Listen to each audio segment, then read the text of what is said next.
Good and evil, two words that can define entire worlds, yet they're anything but simple in RPGs. What does it mean to be good, to be evil? Is it about following divine will, societal norms, or your own moral compass? In my campaigns, these questions shape every story, and the answers aren't always black and white. Let's dive into how morality can create depth and dilemmas in your games. I play with two distinct worldviews in my campaigns, and any setting typically falls into one of the two. The first is the classic worldview where gods exist and make demands of their followers. These gods have clear laws and boundaries, and good is defined as adhering to the expectations of one's chosen deity. For example, the god of family might reward those who care for their neighbors and uphold familial bonds, deeming them good. On the other hand, the god of the orcs may demand bloodshed and the destruction of enemies, including the followers of that weak family god. In this case, those who bring evidence of defeating the family god's followers are rewarded and considered good, though their definitions of good are dramatically different.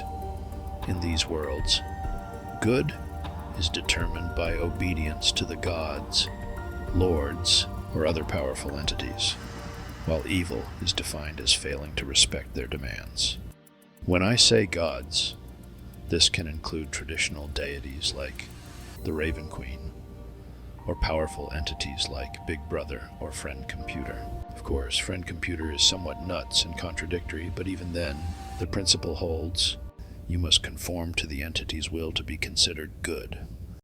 The second worldview is one where the gods are either dead or missing. In settings like Cadwallon or Confrontation, the gods have been wiped out in endless wars, leaving mortals to navigate the aftermath on their own. Modern-day settings also fall into this category.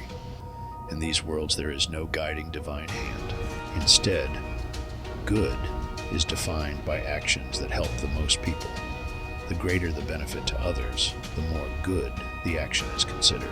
Self-serving actions, however, don't necessarily make someone evil. A hermit living a solitary life, for example, is entirely self-serving but would generally fall into a neutral alignment.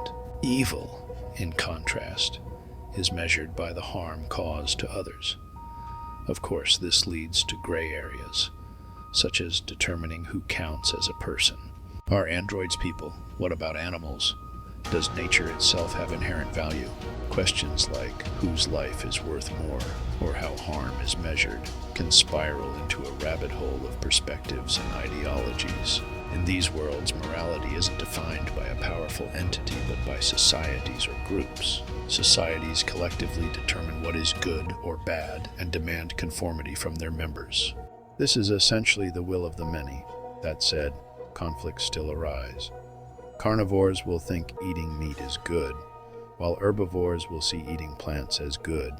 These disagreements mirror the situations found in the first worldview, but in the second, individuals or groups can establish their own values and redefine what good means. In my campaigns, these worldviews inform the storylines.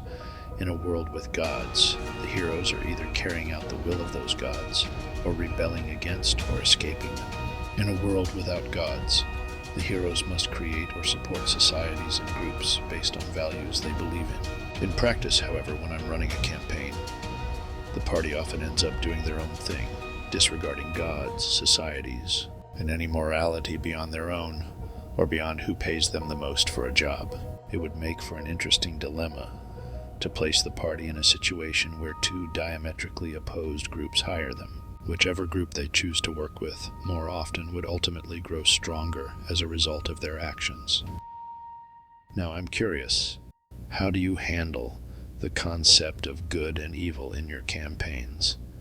Do you stick with clear-cut morality, or do you enjoy diving into those gray areas where it's harder to tell who's right or wrong? And how does the party fit in? Let me know in the comments. I'd love to hear about how you approach it in your games. Like and subscribe for more world designing topics.